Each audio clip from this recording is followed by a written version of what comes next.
Today we have a supplemental newsletter reading of the Western Watchman for October 2012. Stand by for news. First, a reading from God's holy word. Isaiah chapter 6 verses 9 through 11. And he said, Go and tell this people, hear ye indeed, but understand not, and see ye indeed, but perceive not. Make the heart of the people fat, and make their ears heavy, and shut their eyes, lest they should see with their eyes, and hear with their ears, and understand with their heart, and convert, and be healed.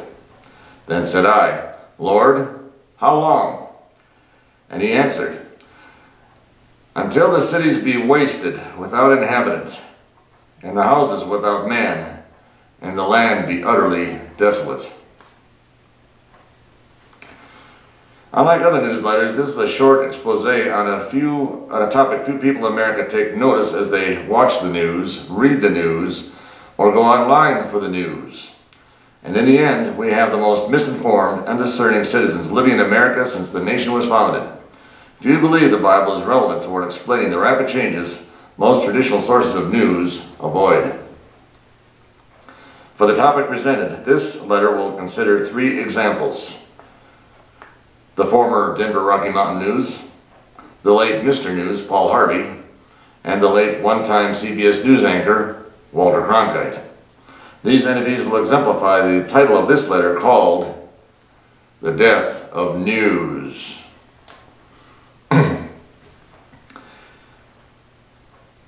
Beginning with, Where's my paper, Snooze? Denver Rocky Mountain News ceases publication after 150 years.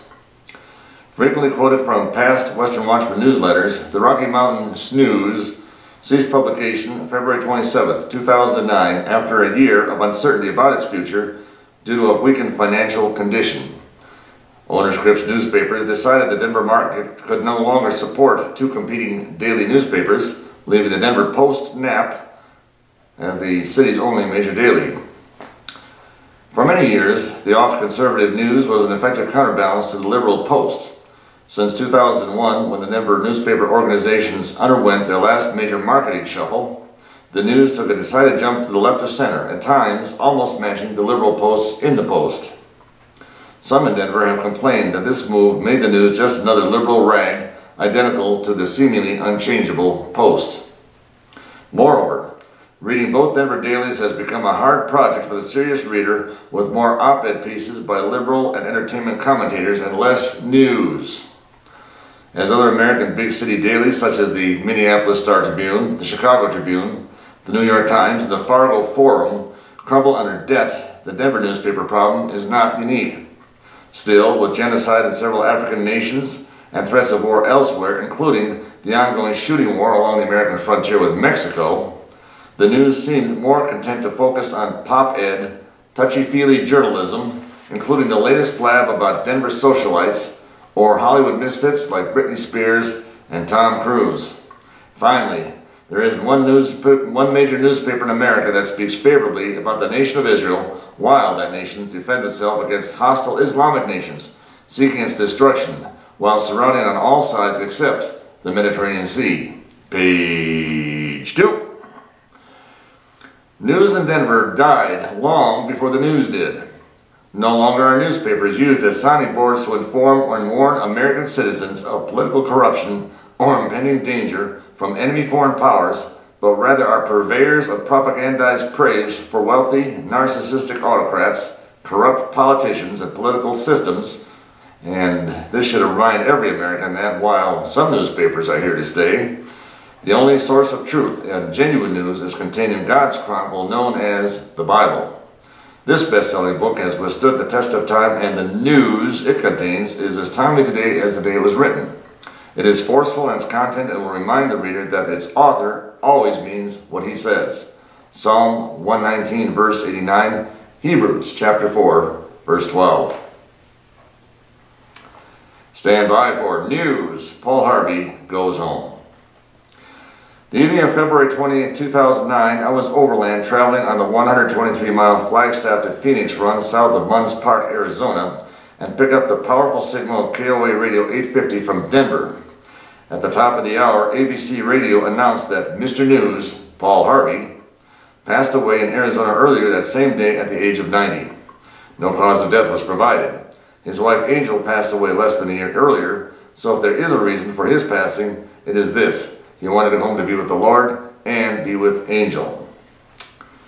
My thoughts of Mr. News go way back to 1957, when one day my family was walking through the massive concourse of the St. Paul Union Depot to board a Northern Pacific Railroad passenger train to Duluth to visit Grandma. While walking past a depot newsstand, no surprise, this young lad heard the radio blare out the following: "Hello Americans, this is Paul Harvey. Stand by for news." That stuck with me, and it wasn't long until Paul Harvey News became a part of my pre-adult life. A good way to begin a train trip is to hear Paul Harvey on the radio. Years later, 1976, I had the privilege of meeting Mr. News personally while a graduate student at the University of North Dakota in Grand Forks. His appeal to farmers and Main Street America made him one of the most popular radio personalities of all time. More importantly, he espoused Christian values frequently on his radio program. This apparently got him into some trouble with his ABC superiors, as the influence of militant Islam and the political correctness accompanying it became increasingly felt in America after the terrorist attacks of September 2001. Here's a summary of what Mr. Harvey encountered as summarized in the January 2004 Western Watchman.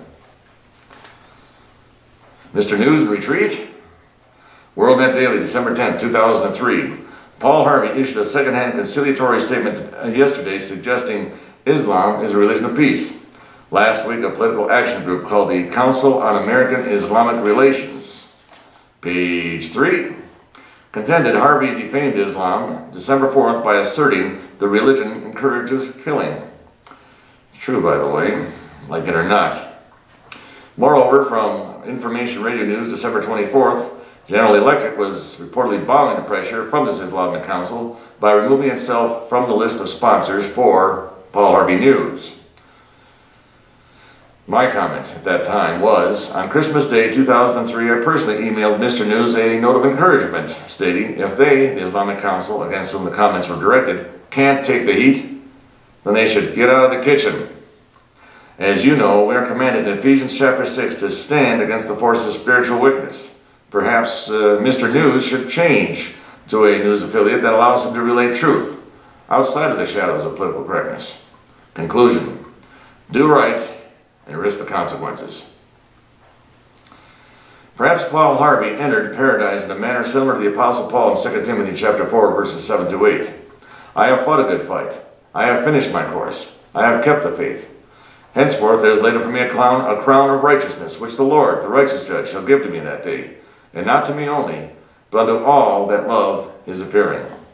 Hopefully, he also believed John chapter 14, verse 6, because ABC News clearly does not. Since early 2003, Western Watchman began the practice of signing off this newsletter, as Paul Harvey did in his daily news, with "Good day." This will continue until our blessed Lord decides it is time for this writer to go home to that great newsroom in the sky. Now, contrast the entrance into eternity of a man symbolic of Main Street and God-fearing patriotic America with the passing of another well-known media personality who represented Wall Street, big media, internationalists, and socialists from around the globe. And that's the way it is, snooze. Walter Cronkite faces eternity. This year, 2009, was a year for many larger-than-life news and entertainment personalities passing from the scene. Western Watchman prepared commentary after the passing of newsman Paul Harvey in March. Hardly a soul in America and across the world hasn't heard about the untimely death of Michael Jackson or Farrah Fawcett. Now, on July 17, 2009, the world learned of the passing of one-time CBS News anchor Walter Cronkite. This man who, during the turbulent times of the 60s and 70s, was labeled the most trusted man in America. This writer recalls his enthusiastic coverage of every space launch, from the Mercury program in 1961 to the first Apollo moon launch in 1969. While it is true that Cronkite provided a unique delivery style at CBS as a CBS News anchor for over 20 years that seemed calm, assuring, and carefully prepared, there are a few details about Uncle Walter that many have never heard about, and that may have a direct bearing on when he or where he will spend eternity. Just after Cronkite's death, WorldNet Daily founder Joseph Farah prepared an article July 18, 2009 entitled, "Meet the Real Walter Cronkite. Most Trusted Newsman Pushed Radical Agenda." Before proceeding ahead in this newsletter, I invite you to check out WorldNetDaily.com and for an article that was posted about that time in WorldNet Daily. It may still be published and posted, and you can check it out there. And this way you'll get some idea of what the late Paul Harvey used to say was the rest of the story. Page 4. Examination of this piece revealed that this was not all the way it was. After his retirement in 1981, Cronkite was a confirmed and enthusiastic internationalist. As such, he associated with groups of wealthy individuals supporting the formation of a new world order. Politically, he was liberal, choosing democratic politics and philosophy over Republican. Although today there is little difference between the major political parties in practice. Yeah. Just after the Vietnam Tet Offensive of 1968, a battle honest military historians have claimed was an overwhelming victory for South Vietnamese forces, Cronkite appeared in front of the camera near the battlefront and effectively declared the war in Vietnam lost. This sorry excuse for editorializing quickly led to a major change of American public opinion as anti-war efforts were stepped up. The eventual American withdrawal, thanks to the efforts of another internationalist named Henry Kissinger, doomed the fine efforts of the South Vietnamese forces trying to keep part of the country a free republic. Bloody vengeance and communist re-education of the population of South Vietnam and nearby Cambodia followed after the fall of Saigon in April 1975. I have no record that Uncle Walter spoke out against these bloody purges.